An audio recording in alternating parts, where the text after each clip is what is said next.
we're all about leading self, leading others, leading the business, and leading culture. And so over the next 4 quarters, those are the areas that you're really going to focus on, with today really being all about you, leading self. You're going to do some DISC assessment. You're going to learn how to read them, how to interact, how to partner with others based on DISC. And just FYI, spoiler alert, we're rolling DISC out to the entire company. So it's not just you guys. If you're starting with us, you're our guinea pigs. So let me know how it goes. But everyone in the whole entire company by the end of this year will have completed a DISC and know how to use them and how to read them. So I'm really excited about that cultural shift. I'm not staying. I just wanted to come in and thank all of you for participating. I know all of you are ridiculously excited. We are missing 2 members. We have Nick Thomas, who is our new director of IT services, director of IT and then Tina Hua, who's our field marketing director. She's on PTO today. But again, we're recording, so they'll be able to keep up and catch up. Just know you're missing 2 people. Any questions for me about this? Are you guys excited? Yeah. Okay. All right. Well, let me know if there's anything I can do for you guys. But beyond that, I'm going to hand it over to Nick. And I'm going to go drink my smoothie. Hey, Laura, thank you so much. You're Appreciate welcome. you leading and putting this together and making it all come together. So thank you so much. All right. Well, good afternoon. How's everybody doing? Good. All right. Thank you for being voluntold to be a part of this group. I'm sure that's somehow that went down. And so here, has anybody been a part of any trainings I've done? Here? No. Okay. Maybe? One? Okay. All right, good. Did I meet any of y'all? We met at conference last year. Did I meet anybody else at conference last year? All right, good. Good. I got a fresh audience. Good. So if everything I say is new to you, good. So that's always good to know. Hey, here's the deal. Over this, we're going to do 4 of these sessions.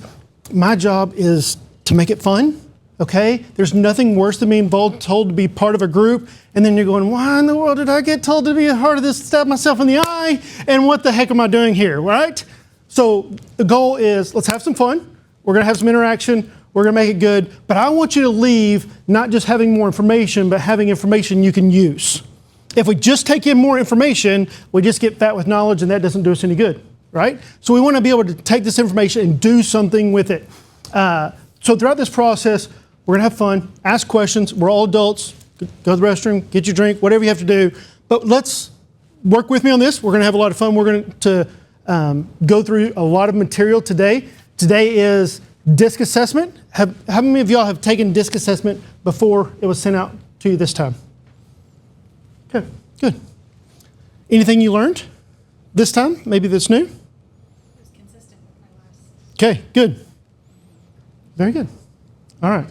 So let me tell you a little bit about myself. I do executive business coaching, everything from new entrepreneurs and helping them grow to corporate speaking, to training. And everything I do is about guiding leaders to greater results. Everyone wants better results for their life, their leadership, their business, their team. But how do we get there? And so my job is to guide you along the path to get you to where you want to be. And so for the second hour, we're going to talk about where do you want to be? What does that look like? And how do you accomplish the goals and dreams that you have for your life on top of accomplishing the dreams and goals as part of a team and part of this company and as it continues to move forward. It seems like the last couple weeks have been a little crazy around here. The last year? I was going to say. The last year, okay. So in January, I started working with Matt Kafka and the operations team and working with Catherine on some things and working with those directors, and we meet on a regular basis. And there's been a lot of pressure, a lot of changes, a little bit of intensity at different times. Is that fair to say? Okay. So, but you are all here because you carry the weight of being called leaders, leading teams, leading other people, and you carry the weight with them, right?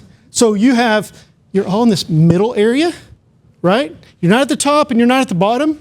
And so that's the hourglass part that everything gets stuck at your level. Is that accurate? Feeling that? A little bit? So, all right. So, 5 weeks. So. Just wait. Say that again? 5 weeks. Oh, well, congratulations. Yeah, appreciate it. All right, so 5 weeks.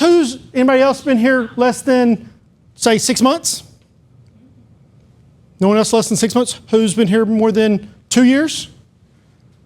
5 years? 8 years? How long? What's that? In total, 27 with the program. Congratulations, sir. You have like a grade plot out here that you're planning on staying here? How long? 8.5. 8.5. All right.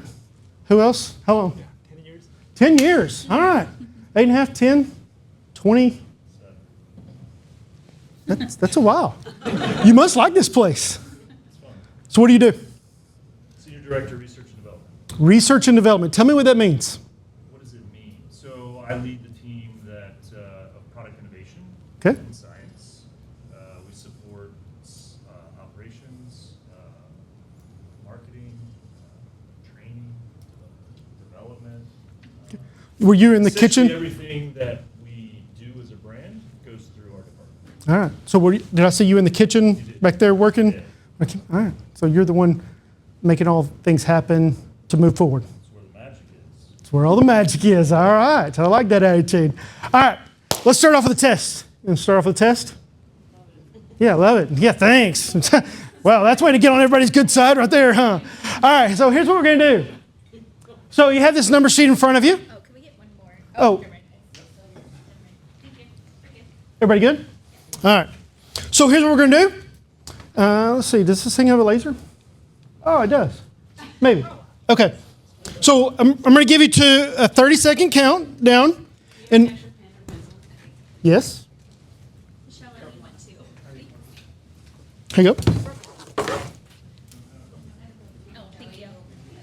Anybody else? Everybody good? All right. So here's what you're going to do.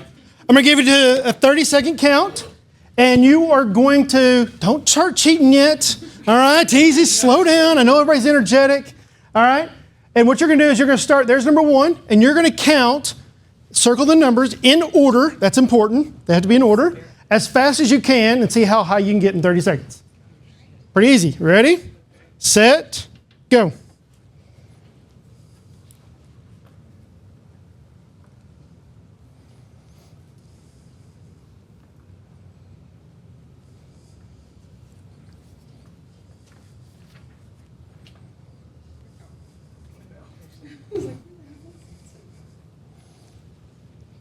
Ten seconds.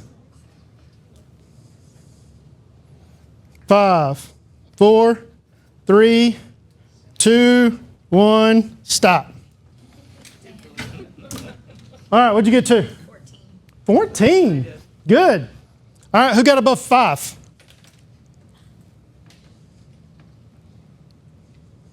See some hands not raised. What'd you get to? 3. Good effort. 2. 2. 10. All right. What'd you get to? Oh, sorry. I still have my hand up from before. Just so energetic. All right. 3. Okay. All right. So 14. Anybody get I higher? lied. I missed 13. I got to 13. I don't know why I missed it. All right. Who got above 13? I got 2 13. I got 13. I'll say. What'd you get? 20? 13? 14? Anybody higher than that? What'd you get to? 9. All right. So it seems like very easy, right? But why is it so hard to keep going and then you get stuck on a number and you're going, oh, this shouldn't be this hard, right? So do this now. Draw those lines. See those tick marks?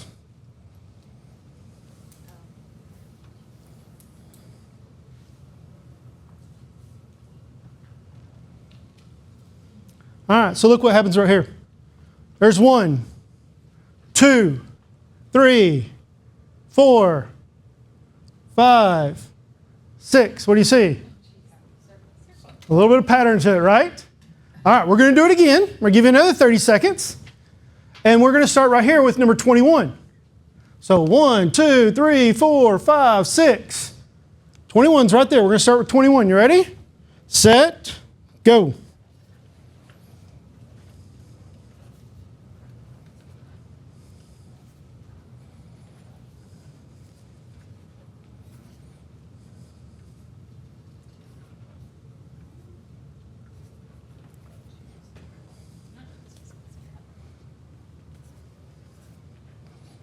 10 seconds. 5, 4, 3, 2, 1, stop. All right, what'd you get to? 35. So you went from 21 to 35, so 15. That's a big improvement right there. That's 500% growth or something like that, right? Those are good numbers. 500% growth is pretty incredible, right? Yeah. All right, so you got to 15. What'd you have? 1 to 34. All right, so you were at 13 the first time and 13 again? I was 11 the first time. Oh, and then you went to 14, I guess? All right, what'd you? I got to 37. Okay, so 17, so you improved. Yeah. All right, 13 to 17, good. All right, who?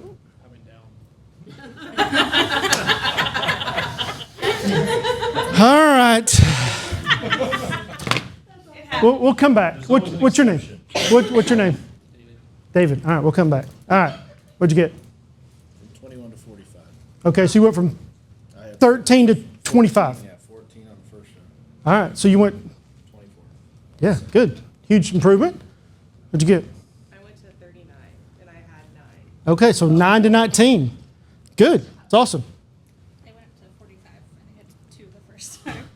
You had, I wait, went you, from 21 to 45, but I only got 2 on the first try. she did not admit that the first round, did you? She let, I said She did, 2. she did. I did. oh, I thought you just sold him out there for a No. 3 and just said, I'm going to let him be the low number in here. Got stuck on 2. Okay, so huge improvement. What'd you get? 10 to 23. I mean, I got 10. Then you got 23, okay? 36. 36. And what were you the first time? 9. All right, so good. Huge improvement there. So, That means he's good in chaos, right? That's what that means. Well, it also means my pen ran out of ink, so.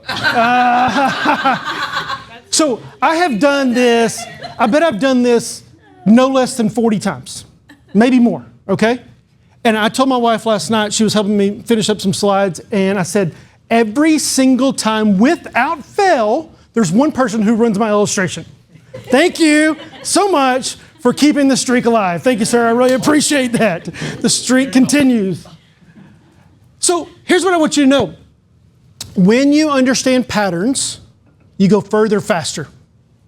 You go further faster when you understand the different patterns of life. When you understand just this simple thing, you go further faster, right? Okay? So, what's the top left? Okay? Top right? Dalmatian. Good. Bottom right? Giraffe. You all passed first grade. Congratulations. You did a great job there, all right? This seemed like you knew this, right? You knew this pattern. You understood this. It didn't take a lot of brain power to know that. Here's what I want you to know about DISC. Everything in life has patterns to it. People's communication has patterns to it. Your work schedule has patterns to it. How you communicate as a team has patterns to it. And when you understand people's communication patterns, you go further, faster. And that's what we want to be able to do, right? We want to be able to go further, faster. We don't want to get stuck on the same things over and over again. So how do we move further? It's through communication, it's through understanding ourselves, and it's for understanding others as well. Sound good? So as we talk about DISC, understand everything about DISC that we're going to talk through is understanding that as you know the patterns, you go further, faster. Okay? All right. Ideal workplace. Would you rather have lots of time to collaborate or lots of autonomy? If you would rather collaborate, stand up.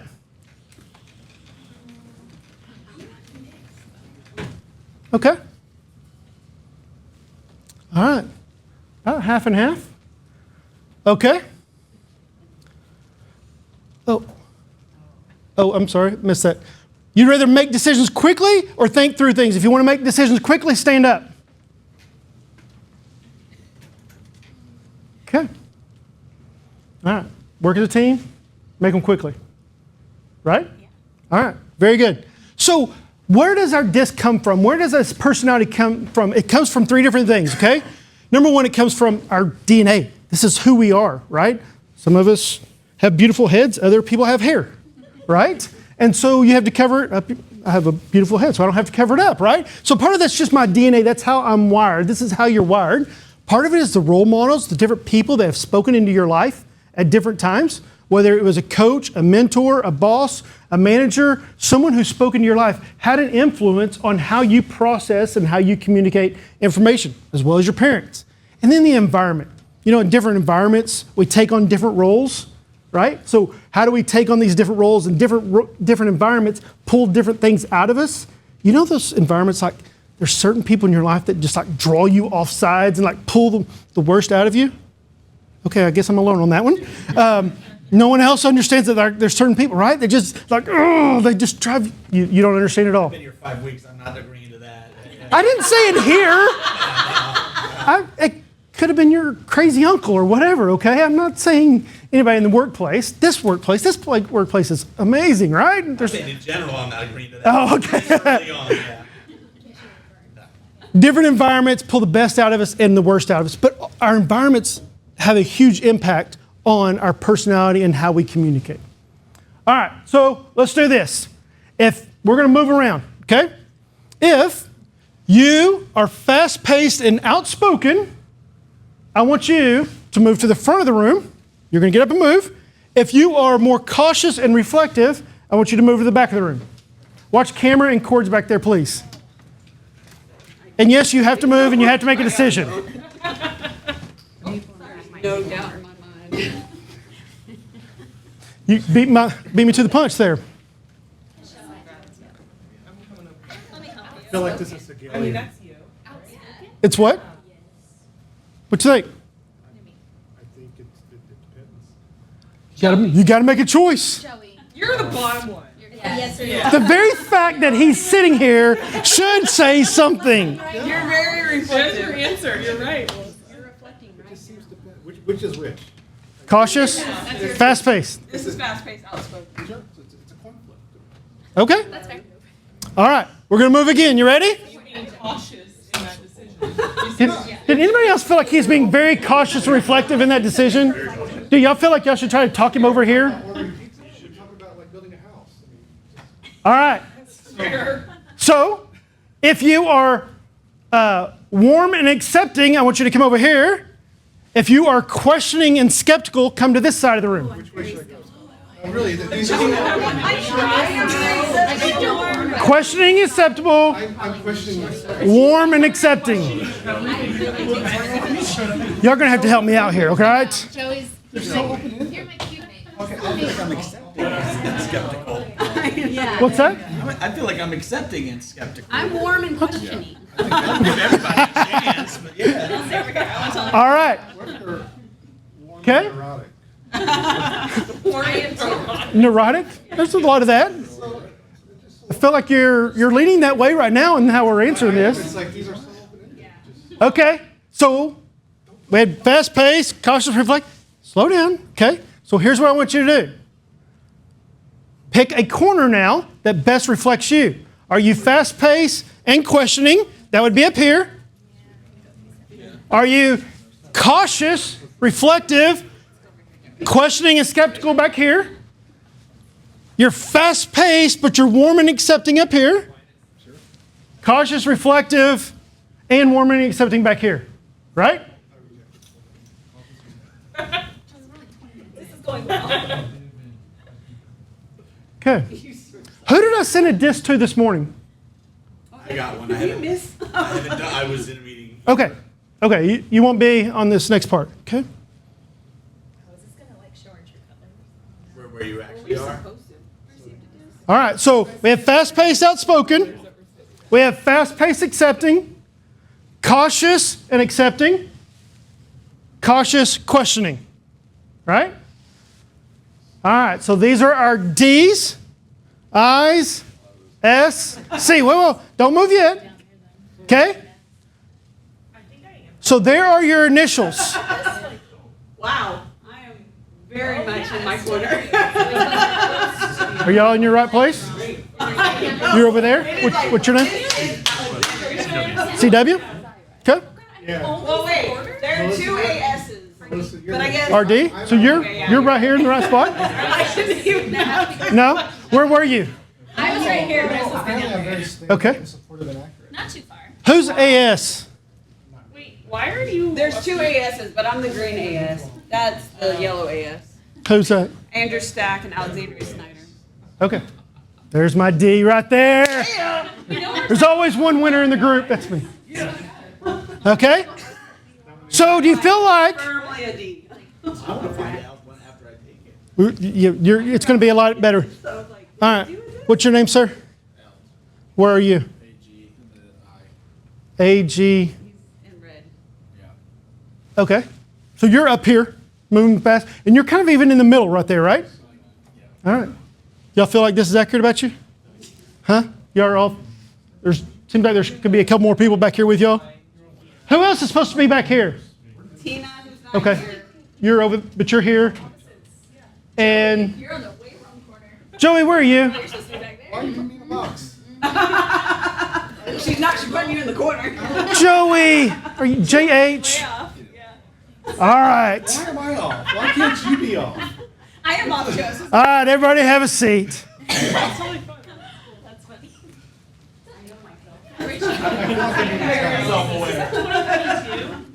Yeah, that was So, Firmly a D. In case anyone had a question. Joey should have been right here in the middle. A CS, right? Right? That's Joey right here in CS. Okay. My wife is a CS, so I'm going to start here. All right? CSs are accurate, analytical, but they don't like to move and they like to be people pleasers. I do like to please a lot of people. They don't like to move. They don't like to move fast. They like to please people. And he did everything not to move very far. And so I'm giving you a hard time, Joey, but it's actually very reflective of how you process information. The very fact that you're going, yeah, but what about this question? It's an opening question. Shows everything of why you are this C, this analytical, data-driven person. Okay? What's your job?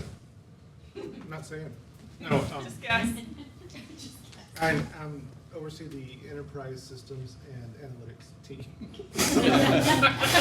I can actually attest to this too, and working with him in recruiting.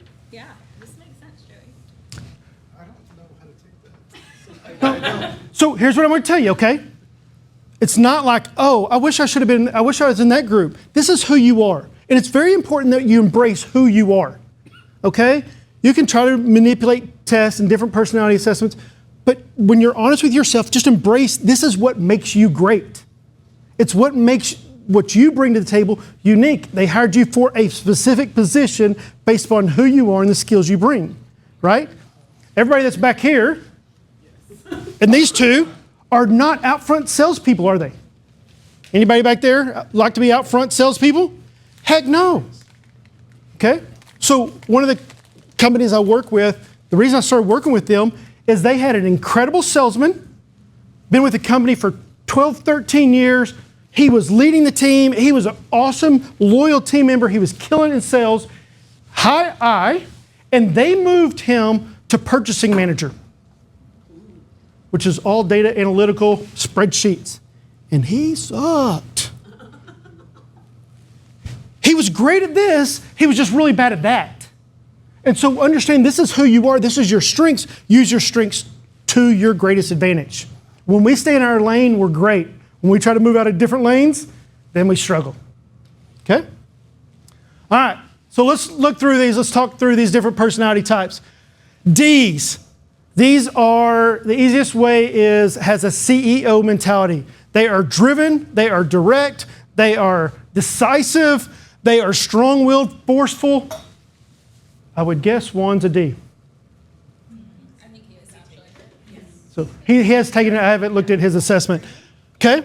Very driven, very going forward. You better get on the ship's going this way. Better get on board. Okay? So I'll show y'all mine, but I'm right here. All the way on the edge, dead center. Okay? Yeah, I remember seeing it. Eyes. If these are your CEO-driven people, they are, get on the boat's going this way. Our eyes are our sales force. They are outspoken. They are great storytellers. They help attract people to them. They are great at connecting with people. S's, steady, hardworking, loyal, great friends. S's are the best friends. They are people that love, they're patient, they are accommodating, they love people. And then our C's are our analytical, data, reserved. Give me more numbers and I'll make better decisions. Feel that? Yes? You like the information? I like to be informed. Yeah. So we're going to talk about that, okay? We're going to continue to break that down. All right, so when you can download your DISC assessment. Did anybody already download it? Anybody look at it? Did it send you an email, got your information? Did anybody look at it already? Yeah. Okay. No, so remember when? A lot of been a us long took time. them, Or some of us took Oh. them like a while. Okay. I don't remember when I took And I imagine that's where you're getting the data from. Yeah, so it did not let me, Yeah, yes. probably. I could look at. You- Yeah, I you just sh- haven't looked at it recently. Okay. Yeah, If you already have one in the system, it will not allow me to send you another one that's fair. unless Should it's be the 5 years, same every time. unless it's over 5 years old. It was like 22 or Yeah. 23 when we did it. Okay, so it should be in the system. You should be able to go to everything disk, and you should be able to log on and find it. We're going to go through that after break. We're going to take 10, 15 minutes and just talk about what you'll find. It'll show you this page. It'll show you where your dot is. It'll show you more about it. It's really good at explaining who you are, okay?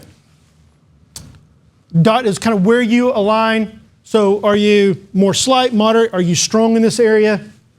Go look at those dots. We're going to talk more about it. Every time that we meet, we're going to spend 15, 20 minutes talking about DISC. Today will be the first hour of DISC, because I want you to understand that if you will use DISC, it is secret sauce. It is secret sauce. It will transform your team. It'll transform your thinking. Me and my wife, I bet we talk about DISC assessments. She's going to do a training. She's meeting with someone new. And I go, okay, if you're going to go meet with someone new, you need to figure out who they are so you speak their language. And the sooner you can do that, the sooner you can connect. All right? All right, so here's our Ds. 3% of people are pure Ds, only 3%. You're unique, all right? We're special. So this is my daughter over here. This is Allison. She's been working at Smoothie King for 2 years and just got promoted to assistant manager at the store in Terrell. And so she's going to conference, and so she's excited about that. I have 3 daughters. I'm bald and broke, okay? Allie, my middle daughter, is a D, okay? So she is decisive. She's direct. I can go, Allie, what the heck? And she goes, what do you mean, what the heck? You got a problem? Let's talk, all right? My youngest daughter is an S. And I say, hey, Brooke, hey, Brooke, can you tell me what happened on this today? And she just melts, right? It's not a good or a bad. It's a difference of how we process information and how we communicate, okay? Direct, decisive, they're all about results. They're driven by authority. They embrace any change and go, if we need to change, let's make it happen. Let's go. Let's just keep moving forward and let's go fast. But their greatest fear is being taken advantage of. Why do you think this is the case? Because we get shit done. Who said that? Who else was a D? A DI or D? I added a little bit of D. Okay. I was like on the line. Okay. In the top? DI. Okay. Why do you think their greatest fear is being taken advantage of? Too trusting? They are trusting. It's because they depend on others to follow their direction. They expect people to follow their direction, which means they're out in front and they're going, hey, I'm leading our team there. I'm kind of the tip of the spear. I'm taking a lot of heat, but I expect loyalty behind me, right? And if I'm trying to help you by leading us forward and you stab me in the back, it's like a deep cut to the core, right? I have looked back at my life, and the more I understand these things and kind of more I understand more about who I am, look back at some of the times I was the most hurt, it was by people who betrayed me, right? Not someone who said something bad about me, but someone who I thought was really loyal to me and they weren't. And they stabbed me in the back, and it cut deep, like into my core, right? Because it's part of who I am. They treasure loyalty. These are great leaders. They get things done. Say it again. Get shit done. Absolutely. That's what D's do, okay? They don't need the recognition. They just want them to keep moving. All right? Their strengths, they're bold, they're confident, they're goal-oriented, they're comfortable leading. You ever been in meetings and like you're at the head of the table, but this person over here is the one leading the meeting? You have the position, but this person over here is the one you look around going, seems like that person's actually the boss. And they're going, no, I'm not the boss. They're the D who's leading, and everybody looks to them for influence, right? They are independent, strong-willed. I'm sorry. Hey. No. They're persistent. They get things done. They get shit done. That's who they are. They excel in emergencies. They don't get rattled. But D's have their problems. And she laughs. They can be argumentative, insensitive, impatient. They cannot relax at times. Sorry, that. Are y'all work together? Yeah, we know each other. So is any of that accurate of her? I mean, I see things about myself in there. Don't worry, I can take it. I mean, I know everyone in this So room this can is- Very point opinionated, yeah. can point to at least one of those words for me. So why do they appear cold? They're stoic. They're stoic. It's true. They're insensitive. Or because they're so driven, they're focused on their task. Not the other. I was gonna say more like logical. Like I feel like my husband's in this area, and he can be empathetic, but it takes a bit to get there. But he's like logical. He's always like fact based, so That's right. it doesn't make sense. Yeah. Yeah. So it doesn't matter what you feel. Yeah. The data says this, so shut up and let's go. Yeah. No offense. I didn't mean that to you. Okay? I'm a D, my wife is a SC. Okay? So I get this. All right? These are not naturally complimentary, but if they give you a compliment, it is with all their heart. It is fully meaningful to them. The only thing I disagree with about this is that they do not apologize. They will apologize if they realize they're wrong. The deal with D's is you run people over. You're D. I mean, I have a little, yeah. Okay. You run people over and you don't know it. Are they myopic? Explain more. Well, if they- Why do you think that? Well, you just said that they have a goal they're focused on, and maybe they get blinders. They do. Myopic. Yep. They get so driven that direction that if you're just in the way, they're just running you over and they're going, yeah, but we're going towards the goal, and they just knock people over. For a lot of my life, I left a wake of destruction behind me because I was so going forward, I didn't realize I was running people over.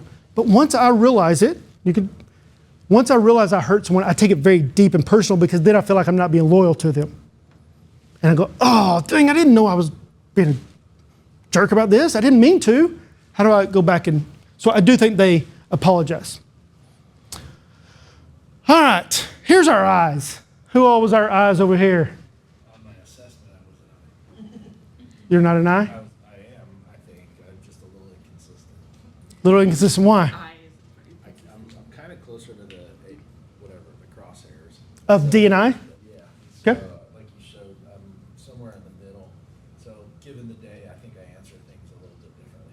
Maybe that means I'm inconsistent. Part of it's the environment that you're in, just the mood, right? And just what's going on in that day that you always feel these things. Eyes are where a D is very driven, very laser focused. Eyes can be our most ADD people. Okay? I feel like I have not very much I in it, but that's probably the little part of I that I have is my ADD part, right?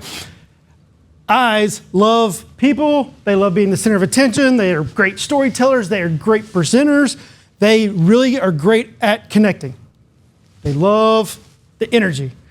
11% of people, they are persuasive, spontaneous. They love the spotlight, and they wear bright yellow shirts like this. That is not in my closet whatsoever, okay? You have some bright shirts? Not really. Mostly grays. Yeah, I mean, look, I that's... thought I was going to be cloudy today, so I brought a little tropical vibe. Okay. So they are relationship oriented, emotional. They are encouragers. They treasure great experiences. They love doing things with other people, but their greatest fear is rejection, loss of approval. Shaking your head over here. Why is this the greatest fear of an I? Because they don't want to be alone. They don't want to be alone. They want to be liked. Sense of self from others. They get their sense of worth from others. Absolutely. So, anybody want to guess what the I's favorite subject to talk about is? I, right? I's love them some I. All right? They can come across as arrogant and egotistical, but they don't even know it. Where the D's blind spot is, I ran people over and didn't know it, and I blind spot is they don't realize they come across as arrogant and egotistical to people. They just don't know it. Their fear of rejection, loss of approval is because they want everyone to love them. All right? They want other people to love them. They are persuasive, spontaneous, they are likable, they are charming. If you have a party and there are no I's there, you did not have a party, you had a meeting. Okay? There are no parties without I's being present. All right? It's just how it is. They are the life of the party. They are likable, optimistic, they are talkative, they're comfortable in the spotlight. And all of our people back here are like, no, I don't need any spotlight on me at all. Correct? Our C's and S's, going, I don't need any spotlight. I'm just going to get things done. Right? But they have their obstacles. Every one of these have a strength and weakness with them. It's what makes you great, and it's what causes all your struggles. So when we understand these things about I's, they can be undisciplined, unorganized. You don't take them from sales and put them over purchasing, right? This company was in the hole about $400,000 in the first quarter of the year, and they only do $12 to $15 million a year. That's a lot, right? It was a huge thing to overcome. They are naive because they believe they can talk themselves out of any situation. Because they're pretty awesome. Just ask them. They will tell you how awesome they are. I's are the most likely to tell you how awesome they are. All right. Then here's our S's. Loyal, treasuring friendships. Who all were our S's? S and what? S and I? Okay. Who else had S? S? You were back here? I thought so. Okay. But your information was different. Okay. But And I trust information. dang right you do. You're a C, you're right. So what, are you a CS? Is that what you were? Or were you I a... was pretty strong C. Oh, is he? I was gonna say, you're like, right. He's like right in the middle of the C. Okay. Let's see. Oh, yeah. You're all C. Yeah. S's are all about the team. Where I's go, hey, look at me, love me. S's go, hey, how are you doing? Let me love you. Right? S's care about people. Both I's and S's on that side, on the right side of the grid, I's and S's are about people. D's and C's are about task. So when we understand this, they're all about people. They're about teamwork. Look at the percentage jump. So what does that tell us? Yeah, majority of the people that you're going to deal with are S's. If this room doesn't have a whole lot of S's in it, right? Because it's leaders. Very few business owners, very few high-level leaders can be S as their dominant personality. I didn't say I didn't say you can't be. I just said it's harder for them. What's that? Heard. Yeah, that makes sense. Also, you don't care about the numbers. So. Yeah, I don't care about the numbers, so we're Yeah. fine. Because they care about people, and sometimes to move forward, you have to hurt people, and S's do not want to hurt people. But she's also a director on people services. So it makes sense. Okay, now it makes sense. All right. Thank you for connecting those dots for me. All right. They are loyal. They are best friends. They are the ones that also know all the gossip. Why do they know all the gossip? Because everybody goes to them. They are the ones that know everybody's crap in the entire office because everyone trusts them. All right? Which means they also carry the burden of everybody's crap. True? You need a couch. Evenly paced, good listeners, they're compassionate, they treasure peaceful relationships, loss of security, and confrontation. Why do you think that's the case? They don't want to They like go get into along an to go argument. along. They want to get along with everyone. Say it again. Go along to get on. Go along, get along. They are people pleasers. They just want peace. And whatever I have to do to keep peace, that's what I'll do. If I have to suck it up, if I have to lose, if I have to continue to sacrifice, that's what they will do. All about they hate confrontation. Think about different people in your life that you feel like, man, I didn't even say that hard, and they were really hurt by it, because S's hate confrontation. They will avoid it at all costs. All right, strengths. Team players, stable, great listeners, peaceful, routine-oriented, supportive. They are reserved, sentimental. Can't say that word. Sentimental. I was going, it's not coming out. They are close friends. They are faithful. They are great team members. You cannot have a great organization without S's. This person's driving the boat forward. This person's out here selling, telling how great it is, but no one's actually doing the work. And S's are the ones who get work done. Obstacles. See if this is accurate. A little sarcastic. Yeah, I'm real sorry. Possessive, skeptical, indecisive. Why are they skeptical? Why? I don't know. Because I've just heard it all. Like, I just right. trust, man. They know everybody's crap. Yeah. So it's really hard to believe everything. Going, I heard it from here, and I heard it from here, and I heard it from there. Going, I don't believe any of you fools. Yeah. Right? It's true. I'm always trying to find the truth. They loved working at a slower pace. That's actually not true. For me. Okay. Part of that is an adaptive skill.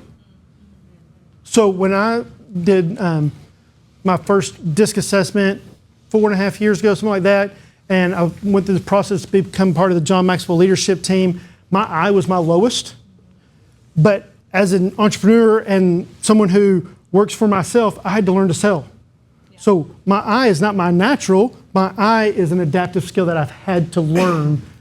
It takes me a lot of work, takes you a lot more work to get going, but you've created that for yourself. Yeah. Anybody else feel that? Anybody else feel that? Are you an S? You're IS? Okay. How's this play out for you? I'm not sarcastic. That definitely doesn't hit me. Difficulty saying no probably resonates. Like, somebody asks something, figure it out if I don't know right away. Good. I'll figure it out because you want to help them. You are loyal. You are a good friend who will do the best for the team. Good. Good.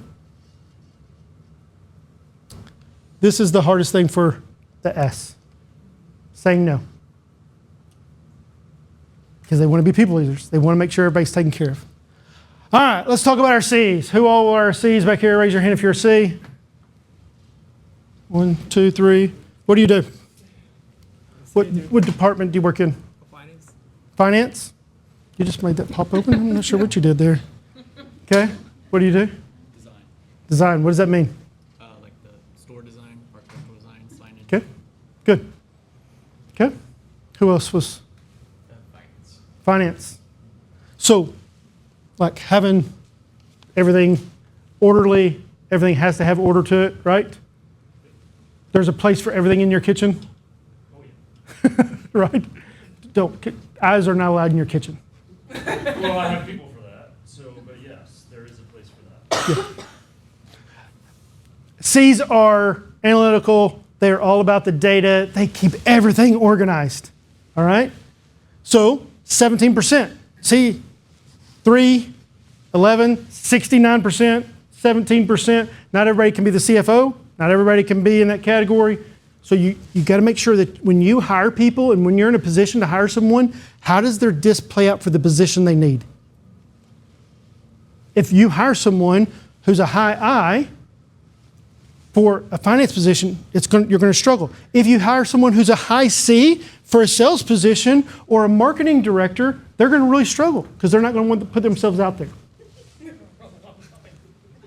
What you got? I'm an I, and I am We have a lot of eyes in our accounting department. We do. Really? Yeah, I hire eyes, apparently. That's what my boss says. How's that played out? Good for you or bad for you? There's pros and cons. Absolutely. We have some C's in our department, though, that help. Yeah. They Like, bring it Ellen is a C. down the energy. Well, They said they bring down the energy. They balance it out. Like, hey, let's focus and get this done. Yeah, yeah. So I have clients that all over, all different personality types. I have an I owns a great business, continues to grow. We've helped him create systems because that's not his natural thing. And he comes to my office and he sits down for the first 15 to 18, 20 minutes of a 1 hour meeting every week. He's telling me stories of his neighbor and the friend and his grandma's neighbor who has a friend who lost their cat. And I'm just going, what are we talking about here? It's his time. What's that? This sounds like my boss. Huh? I don't even know. She's an S. She's an S. She is such an S. It is not even funny. So he comes in, and I know that to connect to him, we got to take 15 to 20 minutes just to talk about life and all the other crap that's going on before we can do work. I have a C that comes in, and he sits down. I have a round table in my office, and he sits down, and we meet at 8 o'clock. It's 7:59. I says, all right, you ready to get to work? And he's like, hey, I know we're a minute early, but I'm ready to go. Okay? And at 8:58, he looks at his watch and goes, all right, anything else for today? I'm going, it's so detail-oriented, and he doesn't even know he's doing these things. But that's how we're wired. That's how these C's are wired. All about details, all about accuracy. They treasure perfection. Why is the greatest fear criticism? Mistakes. They're so detail oriented, they're afraid of making mistakes and like being criticized for it. So what does it mean if they're criticized? They did it wrong. That they made a mistake. It's not that they didn't. It's not that they did it wrong. They didn't do it perfect. They didn't do it perfect, but they're wrong. It's not that the numbers are wrong, that they're wrong. And so all of these fears are like deep within them. Understand that as C's, right? That it has to be accurate. And if something's not accurate, it feels like I am wrong. Right? It's deep within. It's personal. Yeah. You feel that? Understand how Yeah, we just said they take it personally. they do. And all the fears are something deep within you. And they play out. So if you know the person you're meeting with, if you know the people that you're leading, how you go about not criticizing them, but help guiding them to a better answer gives you some credibility. How do you guide them to that answer rather than going, I don't think that's right. It's right, it's right, it's right.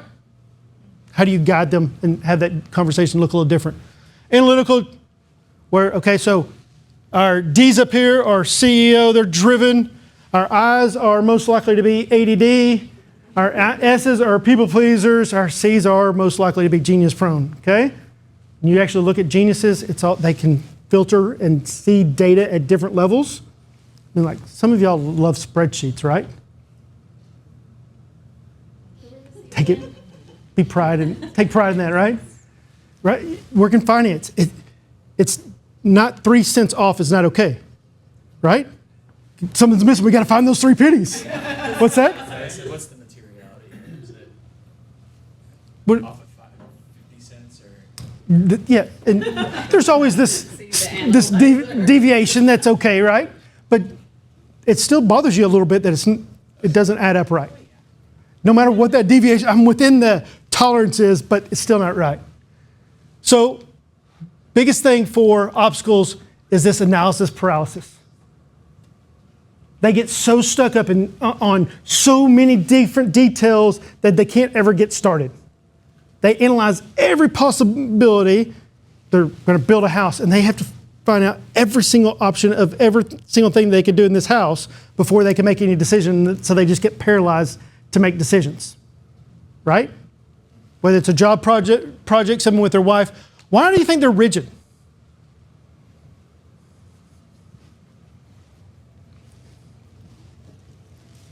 We work on based on the standard. Because they have a standard, and it's right and wrong. It's them and everyone else, right? And they're the right? And it's all black and white to C's. There's no gray. They're very rigid. It is black and white. It's legalistic. This is the only way it can be if it's going to be right. So when you think about these different personalities and you understand these things about your team, what's something that you can use maybe in the next week on how you communicate with different people on your team?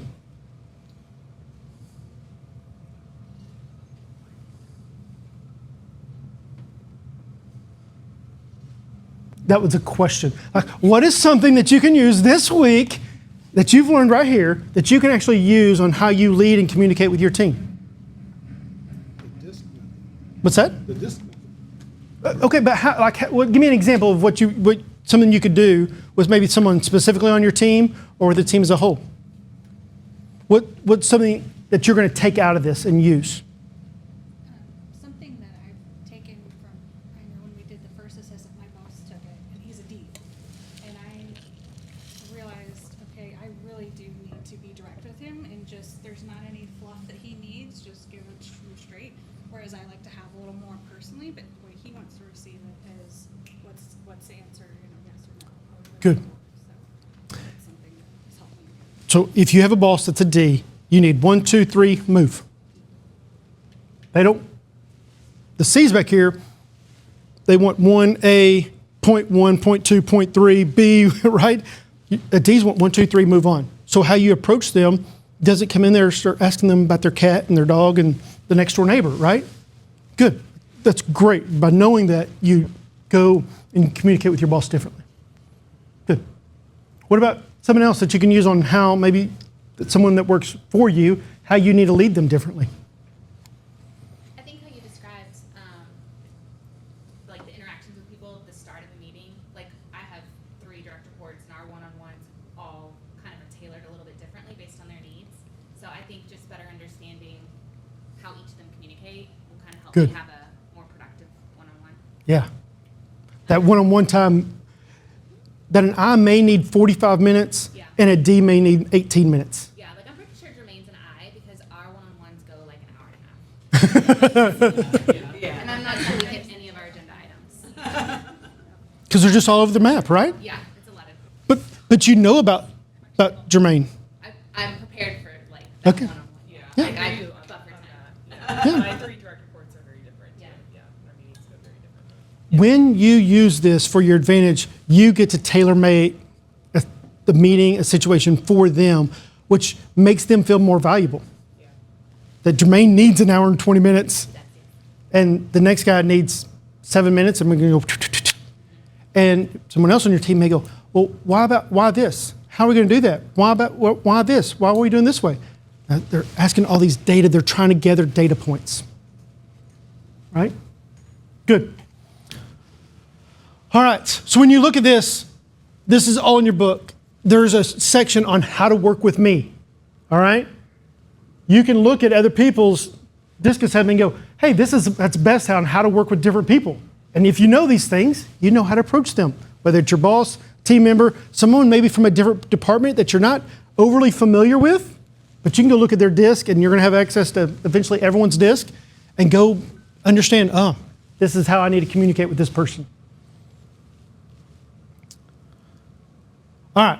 Communication leads to connection. Connection leads to trust. Trust leads to influence. And influence is always leadership. Right? Agree? Communication leads to connection. Connection leads to trust. Trust leads to influence. Influence is always leadership. Who's my highest I? Who's my highest I? I don't think I was the highest. What do you mean by that? I think I was somewhere in the middle. I was slight. No, well, that was you were way up on the corner. It's a very C thing to ask that. All right. Michelle, come You're on. volunteering. Yeah. All right, and I need a C. Come on up here. Go stand here. Tell me your name again. Andrew. No. No role playing here, all right? So I need someone to take the ball. You got to hold it here. Here. Okay, you come hold it so he can see it too. Oh.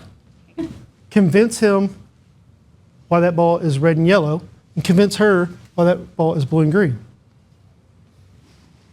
I think it's clearly blue and green. But There's you- blue on the right side and green on the left side. But you love McDonald's, and this is red and yellow. I don't know. I shouldn't eat McDonald's. I like blue and green because it makes me But think of like a. what does it matter what you like? No, it's like What- you love it. This ball is those colors. No, it's blue and green. There's one side is green, one side's blue. No, I'm certain it's red and yellow. No, you're wrong. Andrew, I will buy you lunch I- if you I think we agree just- it's red and yellow. No. Not gonna give in. Good. Can this go on for a while? Forever. Yeah, okay. So here's what we have to do, okay? So which was that way, right? No, how was it? That way? It was like this, yeah. Okay. So what we have to do is go, hey, can I come over to your side Oh, that would've been good. and see from your perspective? We have to work to see from the other person's perspective. But we get stuck, no, this is the only way I can possibly see it.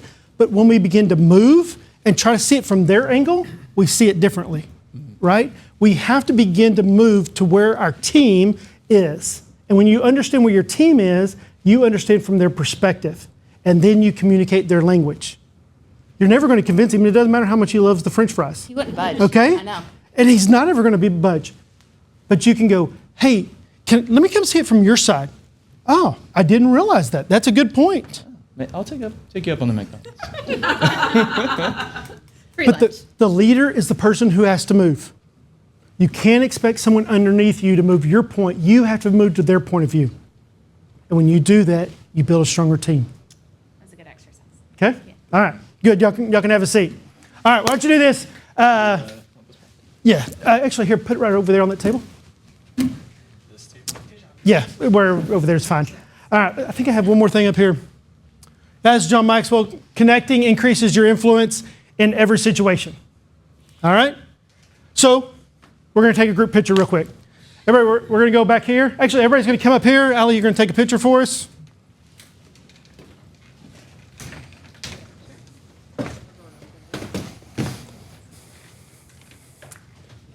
Come on, it's okay. We're going to take a picture. All of our eyes are going to be right in the middle. Don't worry. No, I'm just kidding. Caesar in the back going, let's make sure we're going to have to get a little closer. Act like you like each other. All right? All right, you got everybody, Allie? Oh.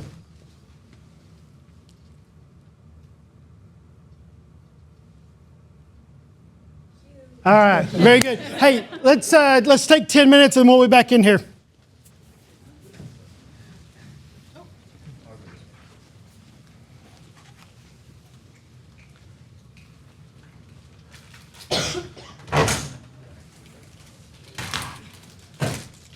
Oh, well. 100% Yeah.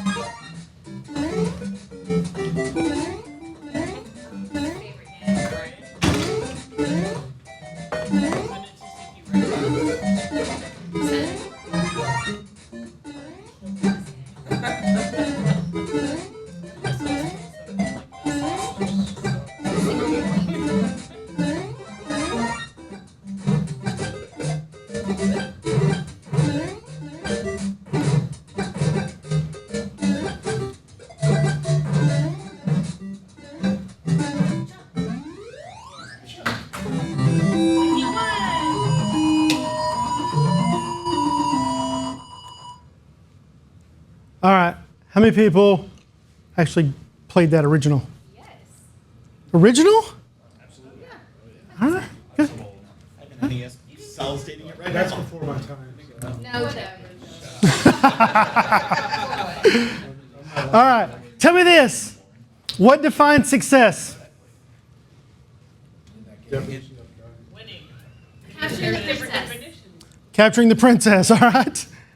Winning. Getting the most coins or points. Not just for the game, but just what defines success in business, life, your department, Oh. accomplishing your goals. What's that? Not running out of product. Not running out of product, okay? What else defines success? Leadership? What do you mean by that? Well, I mean, for what we do, we set goals for the performance of new rollouts. Okay, So good. those goals are typically influenced pretty strongly by leadership. Good, good. Hey, Allie, did you hit record again? Okay, good job. I should have known you. It's my DC over there, she's on it. Yeah, so you've set the standard. This is the expectations. This is what it's going to roll out. This is what it's going to look like. Good. What else? How else do you define success? Growth. Growth? Okay. Development. Development? What's the difference in growth and development? Growth is, in my mind, yourself, and development is the people around you. Okay, good. I like that. I like that. That's good. So here's what I say. Actually, let's do this. I'm going to do this first.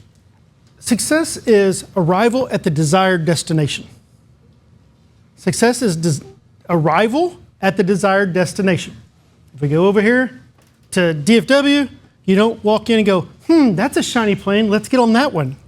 Or, hey, I know a friend that works for that airline, let's get on that plane. No, you get on the plane based upon where you want to go, right? So you have to know where you want to go before you can know how to get there. So often we run down a path to get somewhere and we're not sure why we're running down that path and where it's going to get us.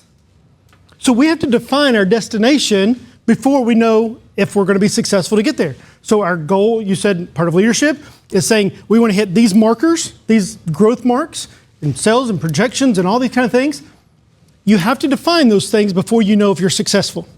And the more clear a team can define their success, define what they want to achieve, the better you are, more likely you are to actually hit that goal, right? But you have to be clear. So success is arrival at the desired destination. So you go out here and you go, hey, I want to go to San Diego. That's my destination. That's where I want to go. Anybody want to go to San Diego? Sound good? Yeah. And you land in Albuquerque. Oh, that's a big disappointment, right? There's sand both places. Not the same thing, right? Is that success?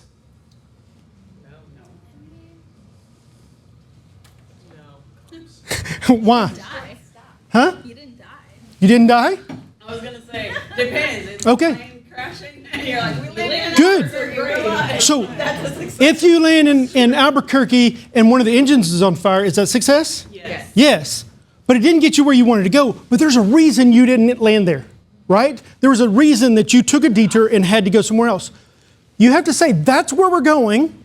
We may not get there, but there's a reason something hit. Did that happen in 2020?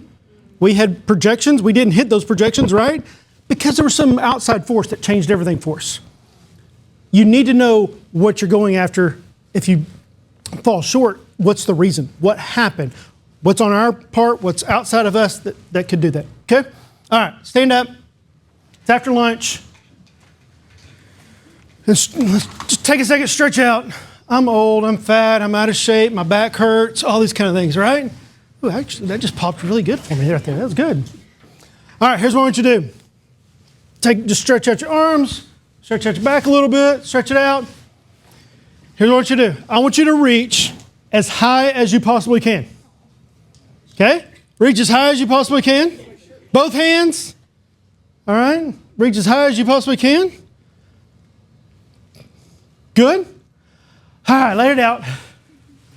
All right, shake it out a little bit, stretch out, do a little bit more. Okay, this time I want you to do it again, and I want you to reach even higher. Ready? Go. High as you can go. Everything you got, stretch it out. Reach higher. Higher. High as you got. All right, let it all out. What was the command that was given to you first? So who reached higher the second time? So the second time you reached higher. Well, the first time you were told, reach as high as you possibly can. Is that pretty clear? Yeah. Reach as high as you possibly can. So everyone would say, yeah, but the second time I reached higher. Does that seem like a problem? Yeah. Why? Why does this happen? We stretched in between. Oh, yeah, that stretch gets you an extra 4 inches right there. I mean, if you do this enough, you'll just reach the ceiling, right? Because we always pull up short. We always try to get away with less. We always try to do what can we get away with rather than doing our very best, reaching as high as you possibly can. Reach as high as you possibly can. Everybody, reach high as you can. Okay, I can do it more next time, right? Everything in us wants to take the easy way out. Part of our leadership is stretching ourselves and being willing to push past what's comfortable, push past what's natural, push past what everyone else is doing, and actually reach as high as you possibly can. All right? Go ahead and be seated. That is my controller. So, here's what I want you to do. Get in groups of 3, okay? And I want you have some rubber bands in front of you. And come up. Okay, you can have 4 if you need. And I want you to come up with, just make a list real quick. I'm not going to give you a lot of time. As many different ways as you can use a rubber band as possible. All right. Right now? Yes, go.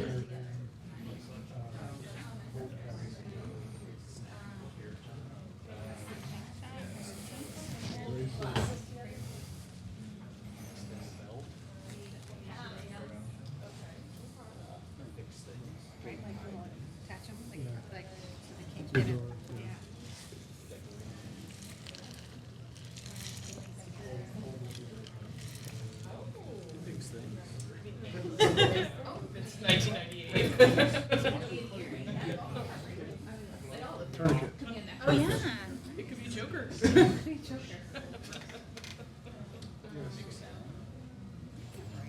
type so much now. You're right. All right, a few more seconds.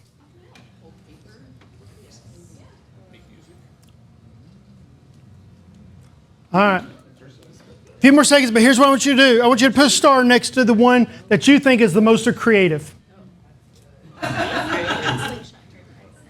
right? All right. Ready? Okay, I grew up in the room. All right, we'll start over here. How many did y'all come up with? 7. All right, read yours off.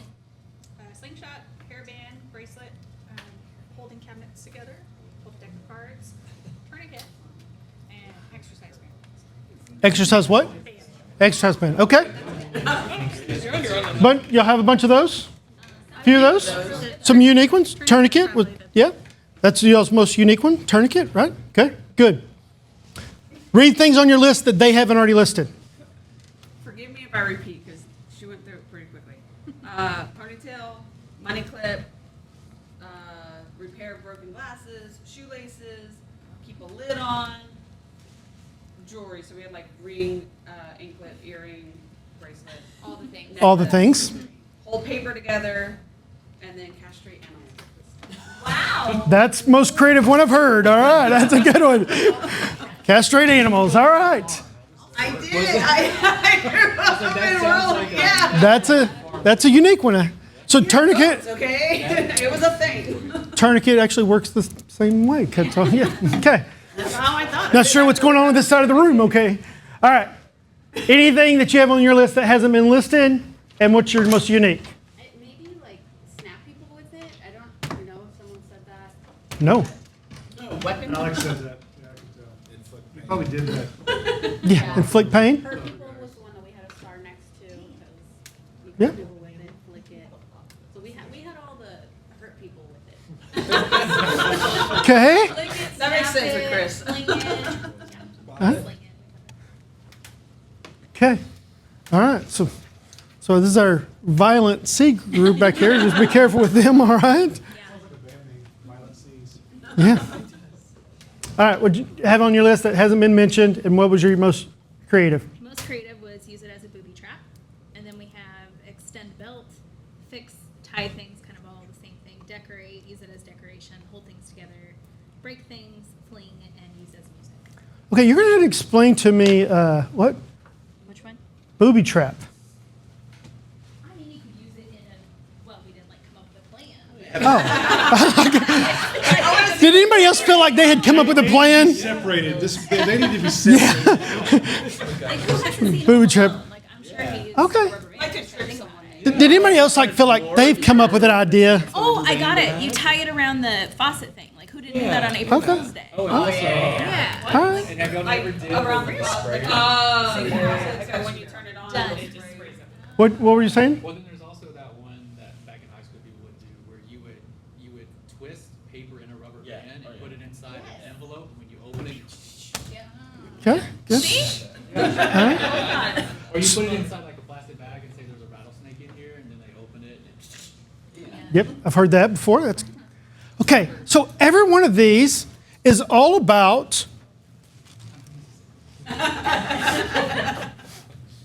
And you're over here castrating as well, huh? I recognize it. So everything that you just listed, a rubber band that's not stretched is not useful. A rubber band that's not stretched is not useful. It's not fulfilling its purpose. The entire purpose of a rubber band is to be stretched. It's literally why it's made, right? To be stretched, whether it's holding things together, cutting things off, or anything else, right? Or keeping blood in. Everything it's about, it has to have tension on it. It has to be stretched to really fulfill its purpose. Well, the same thing is true for us. As leaders, we have to stretch. We have to stretch past what's comfortable. We have to stretch past what's norm. We have to stretch past what other people are willing to stretch to in order to get to that next level, right? Every one of these rubber bands, different colors, different sizes, different lengths, different tension, different thickness, right? They're all different, but the one thing that they all have in common is they all have to be stretched to be useful. Everyone in this room, different personality types, different gifting, different history, different past, different skill sets. Everyone is different, but to really be at your best, you have to be stretched. You have to stretch past what's comfortable, what's norm, in order to get to that next level. And so the Mario Brothers is all about leveling up. We have to level up. And games are created that when you level up, it's always a ticket to a harder level. Our life, every time you level up, it's only a ticket, an admission ticket to the next battle, to the next harder battle, right? 1-1 on Mario Brothers is really easy, right? But 1-4 felt really hard the first time you ever played it. But then you finally beat the dragon. And then you go to World 2 and you're going, oh my gosh, this is so different. Everything in our life is about that way. We have to level up and we have to stretch over and over and over again. And when we get comfortable, we really kind of lose our purpose, especially as leaders. We have to be willing to stretch ourselves in order to stretch our team. And the team will never go further than you're willing to go. If you're not willing to be stretched, everyone on your team will just find ways to just do the status quo. When you become the status quo, you're preparing to die. As a team, as an organization, as a company, whatever that looks like, you are saying this is as far as we're going. And when the leader stops growing and stretching, then everything in the organization stops growing, stretching, and getting better. Right? So, I didn't hand you all this next set of papers. All right. For the two people that were here in January, we talked through this. And I always like start any new leadership class that I do, I always like starting with DISC and talking through this right here. Take one of those, pass those down.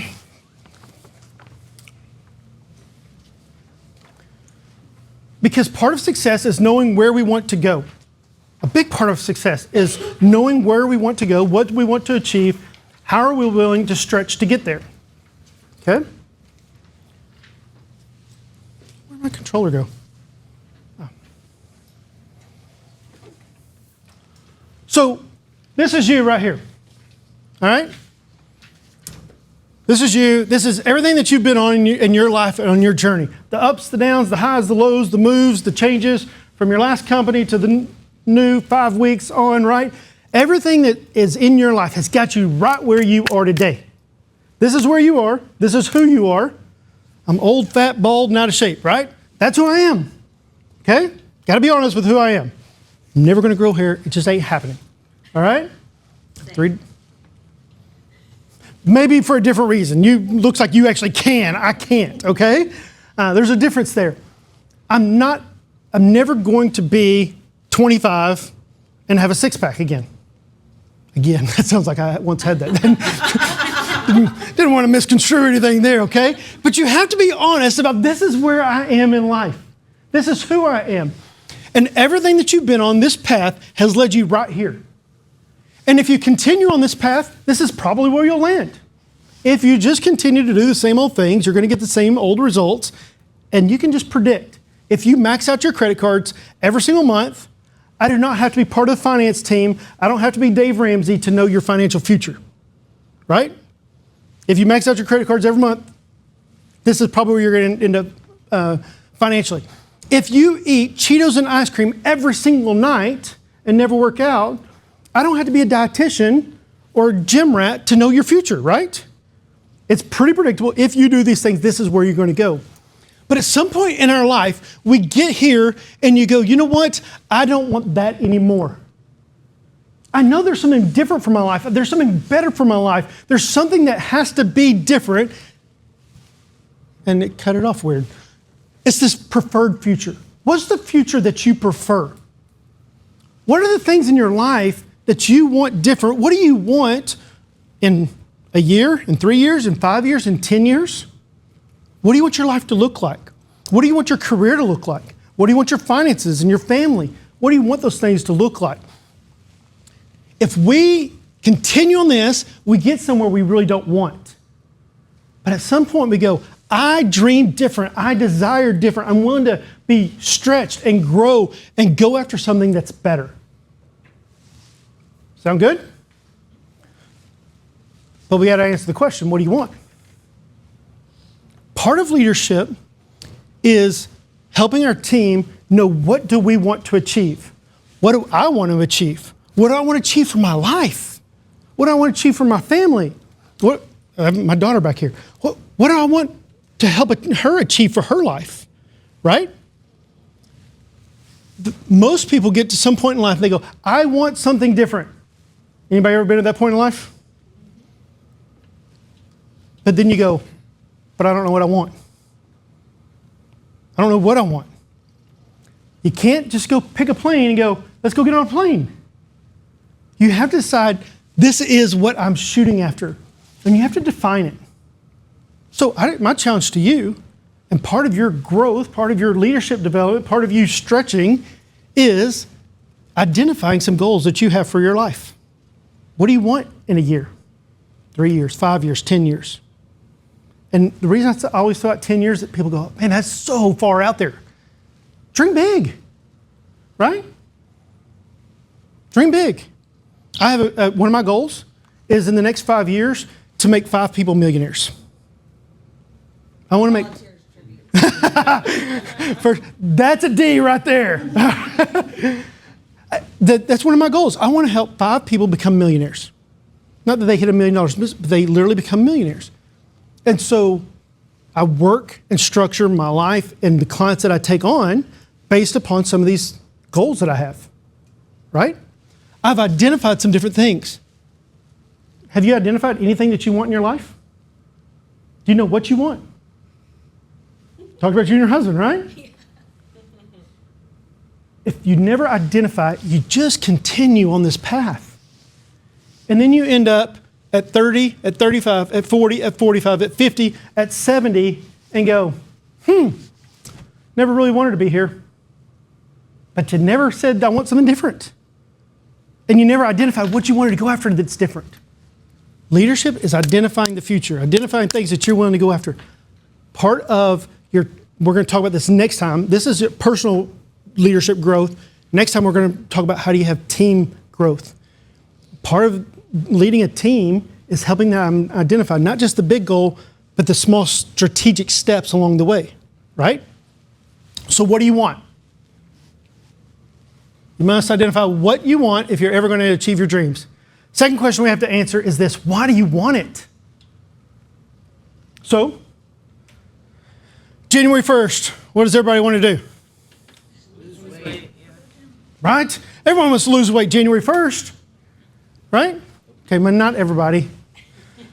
Most people, all right? Not everybody can be like you. We're all ugly and horrible in comparison, okay? The thing is, I disagree with that. Everyone can if they want it. Did you hear that? Yep. They can if they want it, but do you want it? And what I would tell you is Simon Sinek has a book called Start With Why. I think why is second to what. What gives you a target? Why is the motivation to go after it? Okay? How much do you want it? Yeah. And how Because you want it, it's like, what are you willing to do for it? That's right. That's the question. On average, how many hours a week do you spend working out? Whatever that means. 10. Okay, 10 hours a week. I'm not committed to 10 hours a week. I'm not. So I'm not going to have that same goal, right? Do I need to be healthier? Yes. Do I need to identify specifically what healthier means? Yes. But I don't have the same goal. I don't have the same what. So I took, our family went snow skiing for spring break. Back in December, I decided, hey, I need to get in a little better shape. We're going to be in the mountains. I don't want to die on the mountain. I want to be able to breathe, right? So I began doing some things because I was going with my kids skiing. I had a why that was motivating me to do something. You have to identify what do you want and then why.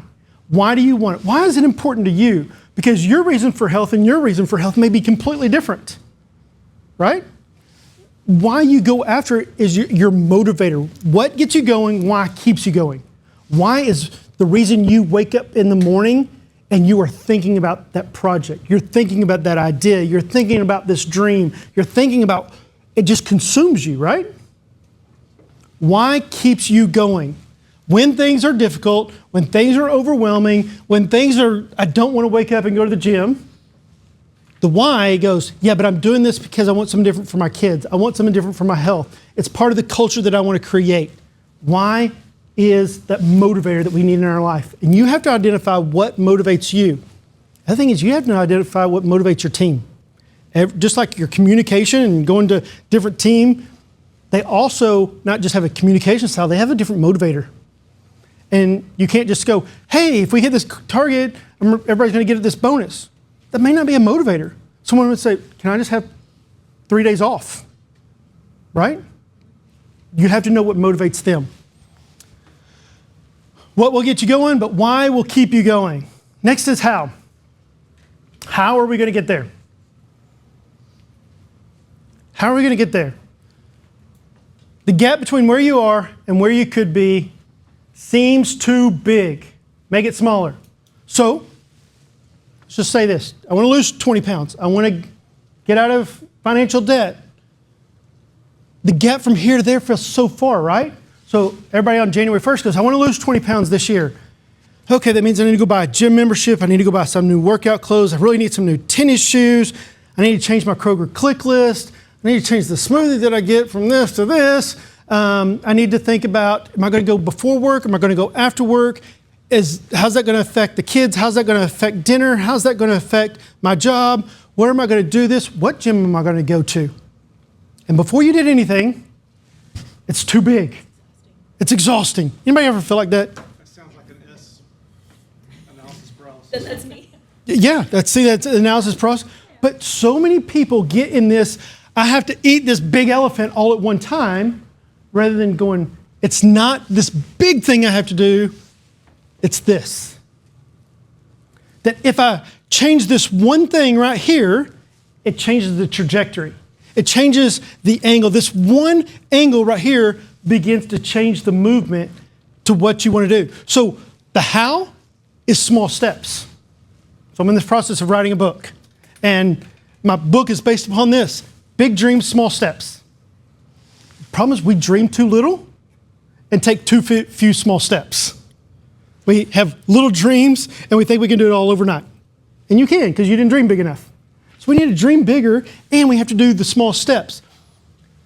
This point right here, when you begin shifting momentum,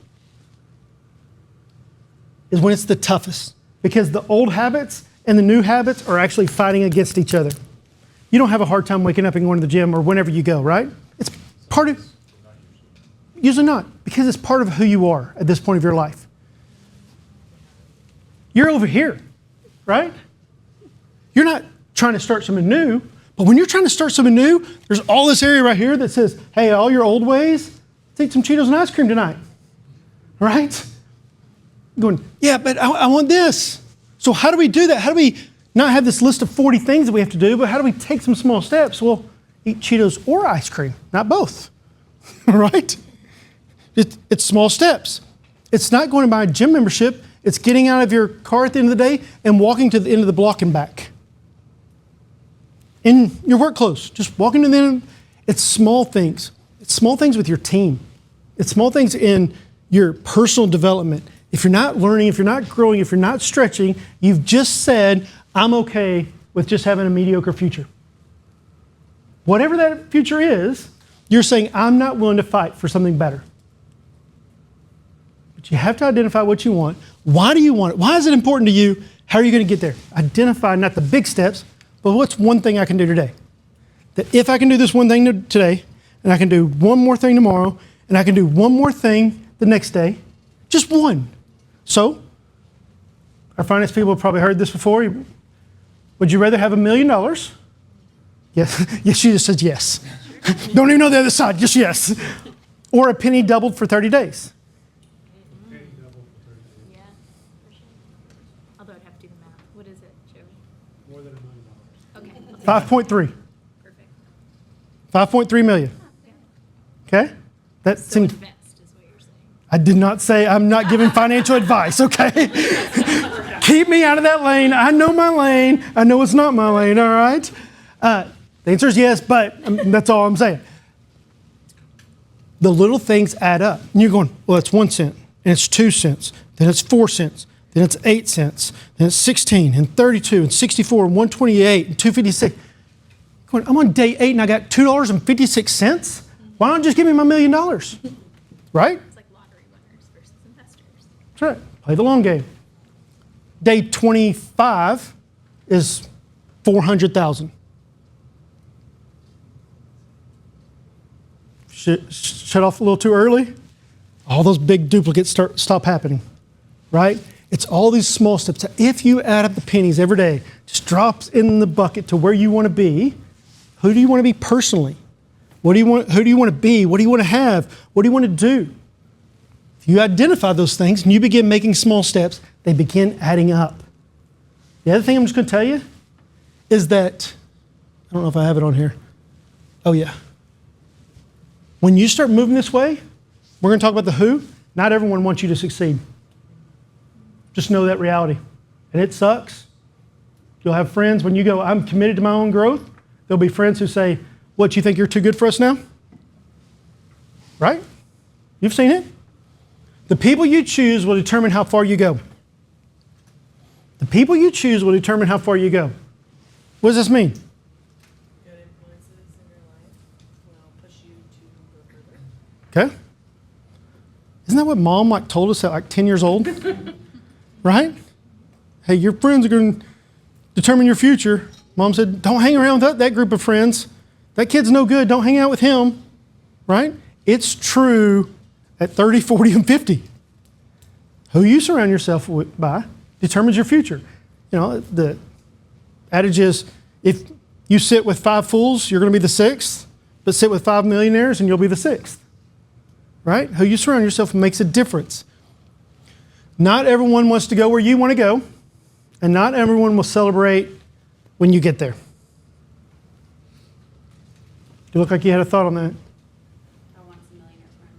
You want some millionaire friends? I was just thinking, where do I find these millionaires? Why do you want to be a millionaire?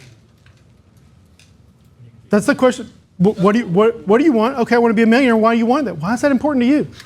I'm just following along with No. the exercise. I think it's good. I'm with you. What's your What why? defines No, why? success What, for you? what defines success for you? My success is not how much money I make. My goal, my objective is, can I make other people financially wealthy? Because that's their goal. So how do I step next to different corporate training, teams like this? All y'all represent so many different chains, right? In the whole organization. How do I help people reach their goals? So my goal is not to be a millionaire. Actually, I have some different goals. It's not that, though. My goal is to help people become millionaires. I think that will make me a millionaire. But my goal is not to become a millionaire. It's to, why? Because I want to be more about other people than just about myself. Right? That's the one. One key part of leadership is being honest. All right? Gold star there just for being honest about it. All right? Here's what I want you to hear about this. Not everyone will celebrate when you get there. Do you realize? Tell me your name again. Melissa. If you won a $5 million lotto, okay? Tell me. Friends will come out of the woodworks, and then when you begin changing your lifestyle, they'll say, oh, you think you're too good for us now. True? No, yes, yeah, I am too good for you now, yes. sure am. Can you have that attitude? Hey, no, this is actually really important. Can you have the attitude that, like, hey, I'm too good to hang out with you anymore? Yes. Yes. Because there's other people who want to eat Cheetos and ice cream and sit on the couch every night. Right? And that's not your goal.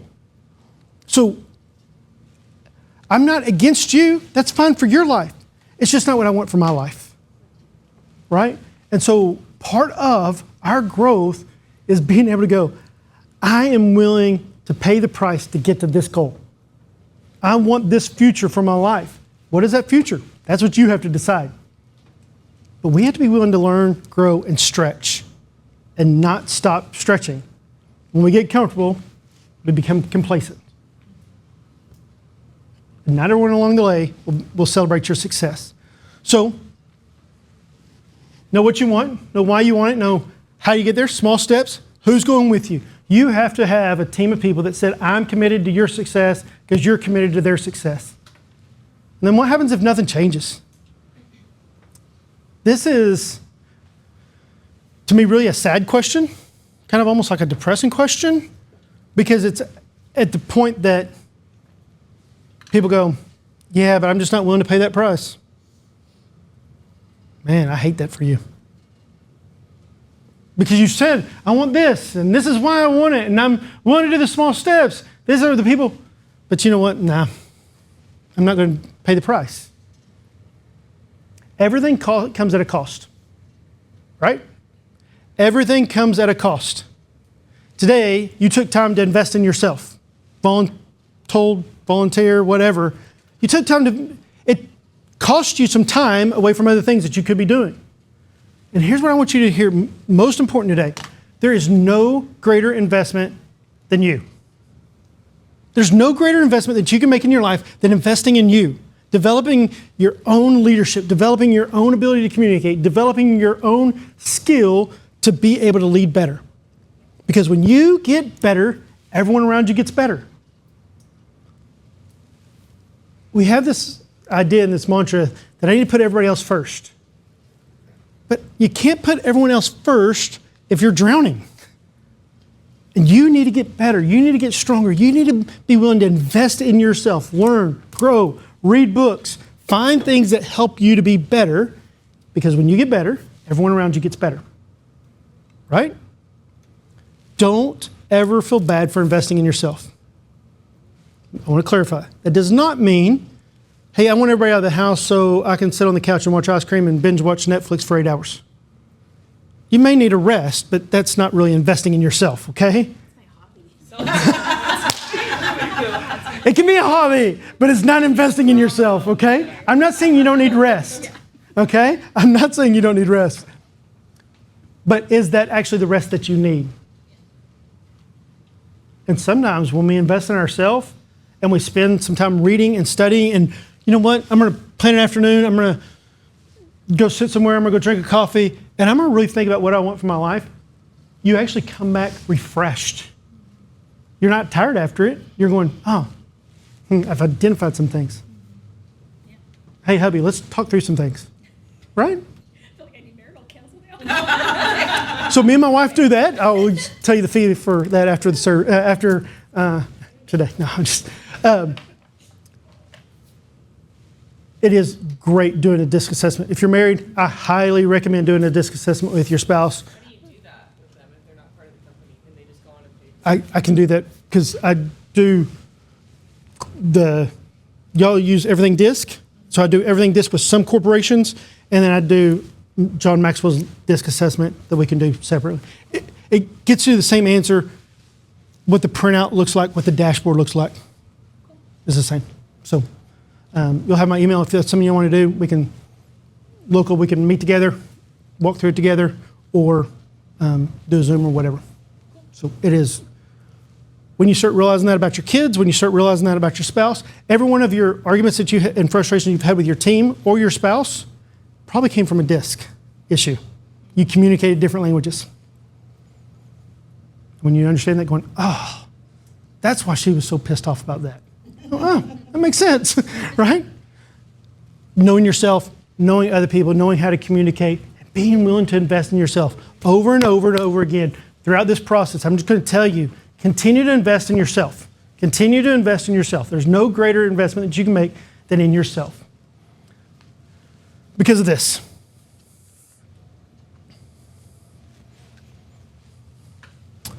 The world is full of miserable people. Would you just agree with that first line? Yeah. Can you agree with that first line? Yeah. Right? The world's full of people who once had a dream and settled for mediocrity. People are miserable because they don't have a clear path forward. They don't know what they want. They don't know why they want it. They don't know what they're willing to pay the price to go after it. And then they ended up sacrificing and paying a price to go get something. They go, it's actually not even what I wanted. So what do you want? Why do you want it? What price are you willing to pay to go get it? Sound good? Has this been helpful today? Yeah.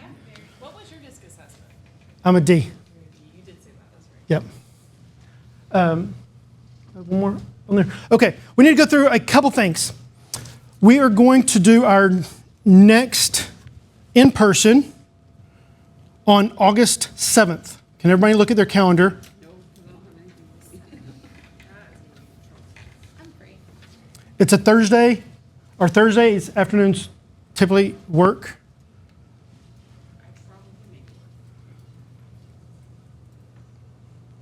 Let me check my calendar. Is that when we have Is it the same time? I have a meeting. We'll do 1 to 3 on August 7th in person.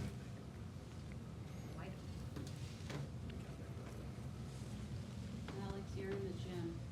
Oh, well, From okay. one I to can move that. 1 to 2:15. I can move that. Because so is Otherwise, Rachel. Does that work? Not just me, guys. Okay.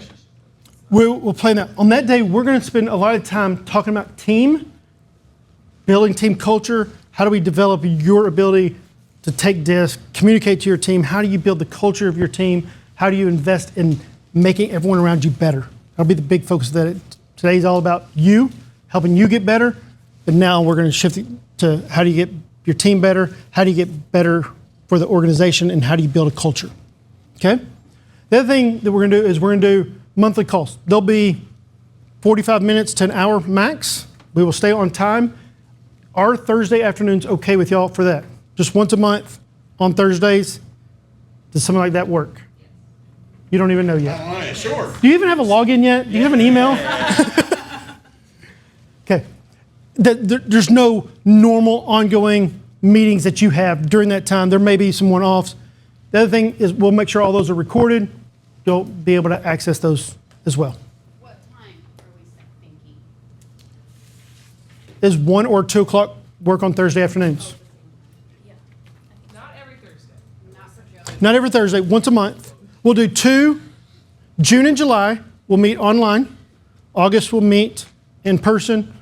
September, October, we'll meet online. End of October, November, we'll meet back in person. We'll probably do the 4th one in January. I know November, December's nuts for people, and I try not to schedule training for people then. A lot of vacation. Yeah, a lot of vacation time, a lot of travel, trying to wrap up books, trying to wrap up Not the last Thursday of June, since that's like. conference. Yeah, we won't do that. Yeah. And that's why I was like, just a little. Yeah, I think most of us are probably going to that. yeah. Sound good? Has this been helpful? Yes. Been good? Y'all excited about this? Yes. The other thing is, I'll put it back up there. My email is up there. If you have questions, you go, hey, can we talk about something specifically about my team? I want you to have access. Go, hey, I just got some questions. This is a scenario I'm working with a team member, something unique here. It feels like it's more difficult than it should be. Reach out to me. I want to be able to help through those things. Because when the leader gets better, everyone gets better. Sound good?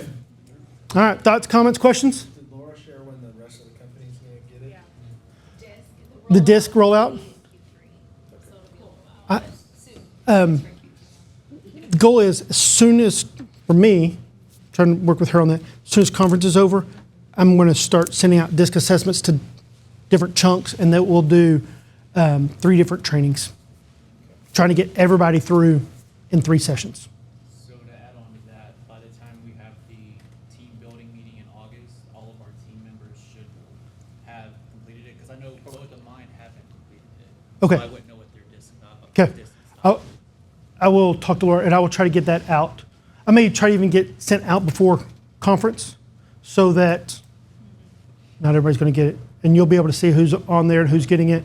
Through that, we'll begin. Can I see what yours looks like? Do you have it pulled up? Are y'all doing it by like departments or by like title level? Like, We've talked both ways, a and certain way or a certain date? And- I don't know the answer to that. Okay, I was just- Me and Laura, she's gone back and forth on it, and she's an I. Oh, I see your point. Yeah. I didn't say anything. EDD and I'm an I, so I get it. Actually, like diagnosed.